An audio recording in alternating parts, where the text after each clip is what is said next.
नमस्कार, खबरां देश बुलेटिन च तुहाडा स्वागत। मैं रजनी। पहला पेश ने चोणवीआं खबरां। राष्ट्रपति द्रौपदी मुर्मू वालों 74वें गणतंत्र दिवस की पूर्व संध्या ते राष्ट्र नूं संबोधन अज।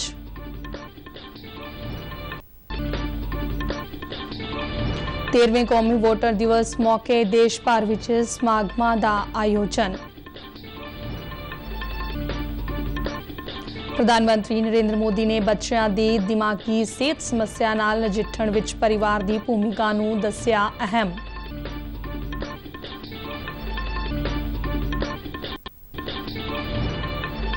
इस साल परीक्षा पे चर्चा लई 38 लाख तो वध विद्यार्थियों ने पंजीकरण करवाया।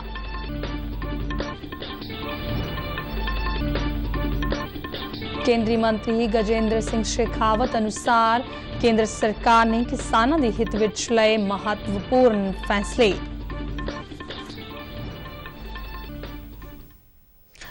हुण खबरां विस्तार नाल। राष्ट्रपति द्रौपदी मुर्मू अज 74वें गणतंत्र दिवस की पूर्व संध्या ते राष्ट्र नूं संबोधन करनगे। इस शाम 7 बजे तो ऑल इंडिया रेडियो के सारे कौमी नैटवर्क ते प्रसारित किया जाएगा। इस नूं दूरदर्शन ते पहला हिंदी अते बाद विच अंग्रेजी भाषा च प्रसारित किया जाएगा। मगरों इसका प्रसारण खेतरी भाषावां विच भी किया जाएगा। राष्ट्रपति द्रौपदी मुर्मू 13वें कौमी वोटर दिवस मौके अज नवी दिल्ली च कौमी पुरस्कार भेंट करनगे। इस साल का थीम है वोट पाउण जिहा कुछ नहीं, मैं जरूर वोट पाऊंगा। ये उन्हां वोटरां नूं समर्पित है जिहड़े वोट प्रक्रिया च शामिल होकर अपनी वोट के हक का इस्तेमाल करते हैं। चोण कमिशन ने कहा है कि बेहतरीन चोण अमल लई कौमी पुरस्कार पिछले साल चोणां दौरान वधिया सेवावां देण वाले सूबा ते जिला पद्धरी अधिकारियों नूं दिता जाएगा। इस मौके मैं भारत हूं, हम भारत के मतदाता हैं गीत भी चलाया जाएगा। इस समागम च कानून मंत्री किरण रिजिजू भी शिरकत करेंगे।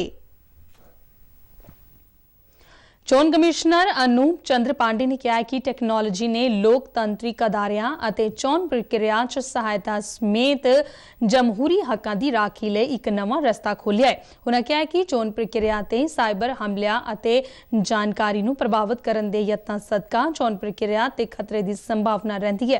पांडे कल नवी दिल्ली विच टैक्नोलॉजी की वरतों अते निरपक्ष चोण विषय ते करवाए गए 2 दिना कौमांतरी सम्मेलन के समाप्ति समागम नूं संबोधन कर रहे सन। उन्होंने कहा कि चोण प्रबंधन संस्थावां लोकां नूं वोट पाउण विच आसान सौखा बनाउण लई टैक्नोलॉजी की वरतों करनी चाहिदी है। इस विच 16 देशां दे 40 तो वध भागीदारां ने हिस्सा लिया। प्रधानमंत्री नरेंद्र मोदी ने मिस्र के राष्ट्रपति अब्देल फत्ताह अल सीसी का निका स्वागत किया है, जिहड़े प्रधानमंत्री नरेंद्र मोदी के सदे ते 3 दिना सरकारी दौरे ते कल नवी दिल्ली पहुंचे ने। राष्ट्रपति सीसी की भारत की यह दूजी सरकारी यात्रा है। वह भारत के 74वें गणतंत्र दिवस के मुख्य मेहमान होंगे। एक ट्वीट सुनेहे विच प्रधानमंत्री मोदी ने कहा कि मिस्र के राष्ट्रपति का गणतंत्र दिवस समारोह विच मुख्य मेहमान वजों भारत आना सारे भारतीयों लिए बहुत खुशी की गल है। प्रधानमंत्री मोदी और मिस्र के राष्ट्रपति विचाले अज दुवल्ली गलबात की संभावना है। प्रधानमंत्री नरेंद्र मोदी ने नवी दिल्ली स्थित अपने निवास से प्रधानमंत्री राष्ट्रीय बाल पुरस्कार नाल सन्मानित बच्चों नाल गलबात की। गलबात दौरान मोदी ने सारे पुरस्कार जेतू बच्चों नूं यादगारी चिन्ह भेंट किए ते उन्हां दीआं प्राप्तियां बारे सब तो निजी तरीके नाल चर्चा की थी। प्रधानमंत्री ने इन्हां बच्चों नाल गैर रस्मी तौर पर दिल खोल के गलबात की थी। उन्होंने पुरस्कार प्राप्त बच्चों नूं छोटियां-छोटियां समस्यावां दा हल लभण, हौली-हौली समर्था वधाउण अते वड्डियां समस्यावां नूं हल करन लई आत्मविश्वास पैदा करन दी सलाह दित्ती। गलबात दौरान प्रधानमंत्री ने शतरंज खेडण, कला अते सभ्याचार नूं करियर वजों अपनाउण, खोज अते नवीनता अते अध्यात्मिकता दे फायदिਆਂ बारे भी गल कीती। केंद्रीय शिक्षा मंत्री धर्मेंद्र प्रधान ने कहा कि इस साल परीक्षा पे चर्चा लिए 38 लाख तो वध विद्यार्थियों ने पंजीकरण करवाया है, जिहड़ा पिछले साल के मुकाबले 50% वध है। पिछले साल 15,50,000 विद्यार्थियों ने रजिस्ट्रेशन कराई सी। नवी दिल्ली च पत्रकारां नाल गलबात करदिआं सिक्ख्या मंत्री ने दस्सिया कि एक साल पंजीकरण करवाउण वाले विद्यार्थियों चों तकरीबन 16 लाख देश भर के सूबा बोर्डां नाल संबंधित ने। उन्होंने दस्सिया कि देश भर चों 94 विद्यार्थियों नूं दिल्ली दे टाल कटोरा स्टेडियम च परीक्षा पे चर्चा प्रोग्राम विच शामिल होने का सदा दिता गया है। प्रधानमंत्री ने दस्सिया कि मंत्रालय नूं इस प्रोग्राम लई 20 लाख तो ज़्यादा सवाल मिले ने। प्रधानमंत्री नरेंद्र मोदी वालों शुरू किए गए परीक्षा पे चर्चा प्रोग्राम नूं लैके बच्चों विच खास उत्साह है। यह प्रोग्राम 27 जनवरी नूं होना है। इस विच बच्चे प्रधानमंत्री नाल अपने इम्तिहानां बारे सीधी गलबात करते हैं। इस प्रोग्राम लई हुण तक 38 लाख तो वध बच्चों ने अपनी रजिस्ट्रेशन करवा ली है। यह पिछले साल के मुकाबले 50% वध है। प्रधानमंत्री नरेंद्र मोदी के परीक्षा पे चर्चा प्रोग्राम का मंतव विद्यार्थियों के मनां चों इम्तिहानां का डर कढ़ना है। इस बार यह प्रोग्राम 27 जनवरी नूं हो रहा है अते 38 लाख तो वध विद्यार्थियों ने रजिस्ट्रेशन करवा लई है। जे गल करिए विद्यार्थियों की तां इस प्रोग्राम नूं लैके वो बेहद उत्साहित ने। पठानकोट के शहीद मक्खण सिंह सीनियर सैकेंडरी स्कूल के विद्यार्थी इस प्रोग्राम के कई फायदे दसदे ने।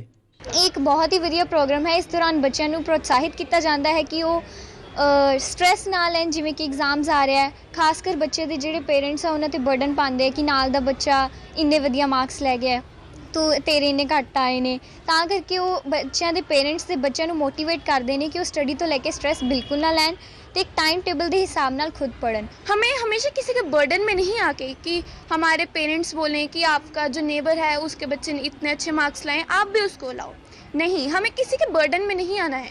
हमें अपने दिल की सुननी है, अपना रेगुलर टाइम टेबल बनाएं, उस पर ध्यान दें और हमेशा अपना बेस्ट दें। हम सिर्फ अच्छे मार्क्स लाने के लिए नहीं, अपनी नॉलेज को इंक्रीज़ करने के लिए भी पढ़ते हैं।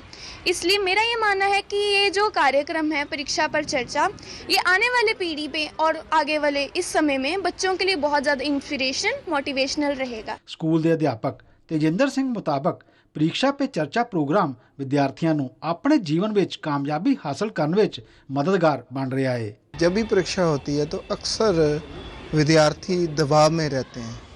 उस दबाव को कम करने के लिए जब देश की कोई महान हस्ती उनसे संवाद पैदा करती है तो बच्चों की उसका असर तो होता ही है। ये एक अच्छा कार्यक्रम है और वार्षिक कार्यक्रम है, तो ये एक बहुत ही हमारे बच्चों के लिए मोटिवेशन मिलती है। स्कूल की अध्यापका पवन ज्योति मुताबक परीक्षा पे चर्चा न सिर्फ बच्चों बल्कि अध्यापकों ते मापियां ने भी फायदेमंद है। इस तो ਜਿਹੜੇ ਬੱਚੇ ਹਨ ਉਹ ਬਹੁਤ ਜ਼ਿਆਦਾ ਪ੍ਰੇਰਿਤ ਹੁੰਦੇ ਹਨ। ਉਹਨਾਂ ਨੂੰ ਪਤਾ ਚੱਲਦਾ ਹੈ ਕਿ ਵੀ ਅਸੀਂ ਆਪਣੀਆਂ ਜਿਹੜੀਆਂ ਵੀ ਐਗਜ਼ਾਮਸ ਦੇ ਨਾਲ ਸੰਬੰਧਿਤ ਜਿਹੜਾ ਵੀ ਪ੍ਰੈਸ਼ਰ ਹੈ ਉਹਨੂੰ ਕਿਸ ਤਰ੍ਹਾਂ ਰਿਲੀਜ਼ ਕਰਨਾ ਹੈ ਔਰ ਪੇਰੈਂਟਸ ਵੀ ਇਹਦੇ ਵਿੱਚ ਵੱਧ ਤੋਂ ਵੱਧ ਇਨਵੋਲਵ ਹੋ ਰਹੇ ਹਨ ਤੇ ਹੋਣਗੇ, ਕਿਉਂਕਿ ਪੇਰੈਂਟਸ ਨੂੰ ਵੀ ਪਤਾ ਲੱਗਦਾ ਹੈ ਕਿ ਜਿਹੜੇ ਬੱਚੇ ਹਨ ਉਹਨਾਂ ਤੇ ਆਪਾਂ ਕਿਸ ਤਰ੍ਹਾਂ ਦਾ ਪ੍ਰੈਸ਼ਰ ਜਿਹੜਾ ਹੈ ਪੈਂਦਾ ਹੈ ਪ੍ਰੀਖਿਆ ਦਾ ਤੇ ਉਹਨੂੰ ਰਿਲੀਜ਼ ਕਰਾਉਣਾ ਹੈ ਔਰ ਟੀਚਰ ਵੀ ਬਹੁਤ ਜ਼ਿਆਦਾ ਉਤਸ਼ਾਹਿਤ ਹਨ ਕਿਉਂਕਿ ਉਹਨਾਂ ਨੂੰ ਵੀ ਪਤਾ ਹੈ ਕਿ ਪ੍ਰਧਾਨ ਮੰਤਰੀ ਜਿਹੜੇ ਹਨ ਉਹ ਬੱਚਿਆਂ ਦੀਆਂ ਪ੍ਰੀਖਿਆ ਨੂੰ ਲੈ ਕੇ ਬਹੁਤ ਜ਼ਿਆਦਾ ਸੀਰੀਅਸ ਹਨ। ਯਕੀਨਨ ਪ੍ਰੀਖਿਆ पे चर्चा प्रोग्राम राही विद्यार्थियों को अपने जीवन में सिक्ख्या के खेत्र के नाल होरना खेत्रों में भी अगे वधन लई कई तरह की सेध मिल रही है। पठानकोट तो रजनीश कुमार नाल शिशु शर्मा शांतल, दूरदर्शन समाचार, जलंधर। इस दौरान वक्-वक् स्कूलों के विद्यार्थियों में परीक्षा पे चर्चा प्रोग्राम संबंधी जागरूकता को लैके वक्-वक् तरह के आयोजन किए जा रहे हैं। कई स्कूलों ने इस बारे जागरूकता गीत भी तैयार किए हैं। इस लड़ी में जलंधर के Dayanand model senior secondary school के अध्यापकों ने एक गीत तैयार किया है।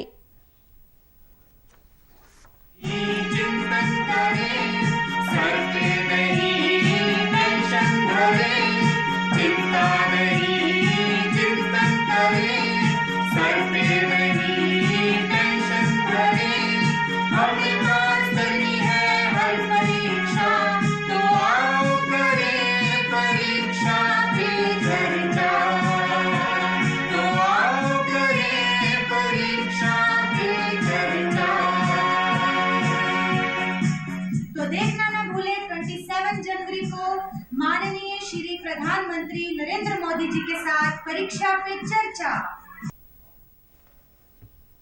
ਕੇਂਦਰੀ ਜਲ ਸ਼ਕਤੀ ਮੰਤਰੀ ਗਜੇਂਦਰ ਸਿੰਘ ਸ਼ੇਖਾਵਤ ਨੇ ਕਿਹਾ ਕਿ ਕੇਂਦਰ ਦੀ ਮੋਦੀ ਸਰਕਾਰ ਵੱਲੋਂ ਕੀਤੇ ਜਾ ਰਹੇ ਕੰਮਾਂ ਨੂੰ ਦੇਖਦਿਆਂ ਪੰਜਾਬ ਦੀ ਜਨਤਾ ਨੂੰ ਹੁਣ ਭਾਰਤੀ ਜਨਤਾ ਪਾਰਟੀ ਵਿੱਚ ਹੀ ਪੰਜਾਬ ਦਾ ਭਵਿੱਖ ਨਜ਼ਰ ਆ ਰਿਹਾ ਹੈ। ਬਠਿੰਡਾ ਵਿੱਚ ਪੱਤਰਕਾਰਾਂ ਨਾਲ ਗੱਲਬਾਤ ਕਰਦਿਆਂ ਉਨ੍ਹਾਂ ਕਿਹਾ ਕਿ ਬੀਜੇਪੀ ਨੂੰ ਪਹਿਲਾਂ ਸਿਰਫ ਸ਼ਹਿਰਾਂ ਦੀ ਹੀ ਪਾਰਟੀ ਸਮਝਿਆ ਜਾਂਦਾ ਸੀ, ਪਰ ਹੁਣ ਪਿੰਡਾਂ ਵਿੱਚ ਵੀ ਦਿਨ-ਬ-ਦਿਨ ਭਾਜਪਾ ਦੀ ਲੋਕਪ੍ਰਿਯਤਾ ਵਧਦੀ ਜਾ ਰਹੀ ਹੈ। ਗਜੇਂਦਰ ਸਿੰਘ ਸ਼ੇਖਾਵਤ ਨੇ ਕਿਹਾ ਕਿ ਆਮ ਆਦਮੀ ਪਾਰਟੀ ਦੀ ਸਰਕਾਰ ਬਣਨ ਤੋਂ ਬਾਅਦ ਪੰਜਾਬ ਵਿੱਚ ਕਾਨੂੰਨ ਵਿਵਸਥਾ ਵਿਗੜ ਗਈ ਹੈ ਅਤੇ ਫੁੱਟਪਾਊ ਫਿਰਕਾ ਪ੍ਰਸਤ ਤਾਕਤਾਂ ਸਿਰ ਚੁੱਕ ਰਹੀਆਂ ਨੇ। ਉਨ੍ਹਾਂ ਕਿਹਾ ਕਿ ਪ੍ਰਧਾਨ ਮੰਤਰੀ ਨਰਿੰਦਰ ਮੋਦੀ ਦੀ ਅਗਵਾਈ ਵਿੱਚ ਸਰਕਾਰ ਨੇ किसानों के हित में कई फैसले लेने। विश्वास के साथ मैं कहता हूं कि अब लोगों के मन में जो भ्रांतियां जानबूझ करके नियोजित तरीके से खड़ी की गई थी वो हटने लगी हैं। वातावरण अनुकूल है। भारतीय जनता पार्टी की तरफ लोग आशा की दृष्टि से देख रहे हैं, क्योंकि माननीय नरेंद्र मोदी जी ने देश की सरकार बनने के बाद 2014 से ਇਸ ਤੋਂ ਪਹਿਲਾਂ ਗਜੇਂਦਰ ਸਿੰਘ ਸ਼ੇਖਾਵਤ ਨੇ ਭਾਰਤੀ ਜਨਤਾ ਪਾਰਟੀ ਦੇ ਵਰਕਰਾਂ ਨਾਲ ਇੱਕ ਮੀਟਿੰਗ ਕੀਤੀ ਤੇ ਸਾਲ 2024 ਵਿੱਚ ਹੋਣ ਵਾਲੀਆਂ ਲੋਕ ਸਭਾ ਚੋਣਾਂ ਦੀਆਂ ਤਿਆਰੀਆਂ ਦਾ ਜਾਇਜ਼ਾ ਲਿਆ। ਇਸ ਮੌਕੇ ਪੰਜਾਬ ਭਾਜਪਾ ਦੇ ਪ੍ਰਧਾਨ ਅਸ਼ਵਨੀ ਸ਼ਰਮਾ, ਜਨਰਲ ਸਕੱਤਰ ਗੁਰਪ੍ਰੀਤ ਸਿੰਘ ਕਾਂਗੜ ਤੇ ਬਠਿੰਡਾ ਸ਼ਹਿਰੀ ਭਾਜਪਾ ਦੇ ਪ੍ਰਧਾਨ ਸਰੂਪ ਚੰਦ ਸਿੰਗਲਾ ਵੀ ਮੌਜੂਦ ਰਹੇ। बीएसएफ के डायरेक्टर जनरल डॉक्टर सुजाई लाल थोनसेन IPS ने JCP अटारी अमृतसर विखे शानदार रीट्रीट सैरामनी परेड देखण आउण वाले दर्शकों लई गूगल प्ले स्टोर ते एक मोबाइल ऐप BSF अटारी लॉन्च की। ਇਹ mobile app BSF Punjab frontier ਵੱਲੋਂ ਤਿਆਰ ਕੀਤੀ ਗਈ ਹੈ। ਇਸ ਨਾਲ ਹੁਣ ਦਰਸ਼ਕਾਂ ਤੇ ਸੈਲਾਨੀਆਂ ਨੂੰ ਉਹਨਾਂ ਦੇ ਮੋਬਾਈਲ ਫੋਨ ਤੇ ਹੀ ਸੀਟਾਂ ਬੁੱਕ ਕਰਨ ਦੀ ਸਹੂਲਤ ਮਿਲ ਸਕੇਗੀ। ऐप विच वैबसाइट atari.bsf.gov इन दियां सारियां विशेषतावां समेत इस संबंधी सारी मुढली जानकारी, रिट्रीट समारोह दा समा, स्थान, स्थिति अते नेड़ले सैर सपाटा स्थानां संबंधी लिंक भी शामिल है। इस तो पहला 5 दिसंबर 2022 ਨੂੰ पंकज कुमार सिंह IPS ਸਾਬਕਾ DG BSF ने रीट्रीट सैरामनी परेड देखण लई JCP अटारी आउण वाले लोकां लई वैबसाइट लॉन्च कीती सी। गणतंत्र दिवस के जश्न के हिस्से वजों जलंधर स्थित वज्रा कौर की अगवाई हेठ हुशियारपुर में एक फौजी प्रदर्शनी का आयोजन किया गया। इसका मंतव हथियारबंद बलों बारे जागरूकता वधाउणा, देश के नौजवानों को प्रेरित करना ते देश भगती की भावना नूं होर वधाउणा है। प्रदर्शनी नूं वड्डी गिणती विच साबका सैनिकों तो इलावा वख-वख स्कूलों के विद्यार्थियों ते NCC कैडेटां ने देखा।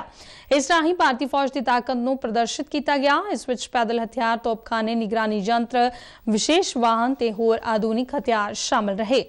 जिले के डिप्टी कमिश्नर कोमल मित्तल और SSP सरताज सिंह भी इस प्रदर्शनी का दौरा किया ते इस आयोजन लई फौज के अधिकारियों का धन्नवाद किया। भारतीय जनता पार्टी पंजाब के जनरल सकत्तर जीवन गुप्ता की अगवाई हेठ बीजेपी के अहुदेदारां समेत लुधियाने तो एक वफद साइकिल इंडस्ट्री दियां रिफ्लैक्टरां नाल संबंधित मुश्किलां नूं लैके नवी दिल्ली विच केंद्रीय मंत्री पीयूष गोयल ते केंद्रीय राज मंत्री सोम प्रकाश नूं मिलिया। एक बयान दे विच जीवन गुप्ता ने कहा कि पंजाब की साइकिल सनयत नाल जुड़े कारोबारियों ने इस दौरान केंद्रीय मंत्रियों नाल अपनियां मुश्किलां बारे चर्चा की अते मंग पत्र सौंपिया सी। उन्होंने दस्सिया कि केंद्रीय मंत्रियों ने वफदियां मंगां ते फौरी कार्रवाई करदिआं इन्हां उद्योगपतियों नूं 30 जून 2023 तक राहत दे दित्ती है। इस दे नाल ही MSME दे तहत सूखम उद्योगां लई फीस च छूट समेत होर रियायतां दा भी ऐलान कीता है।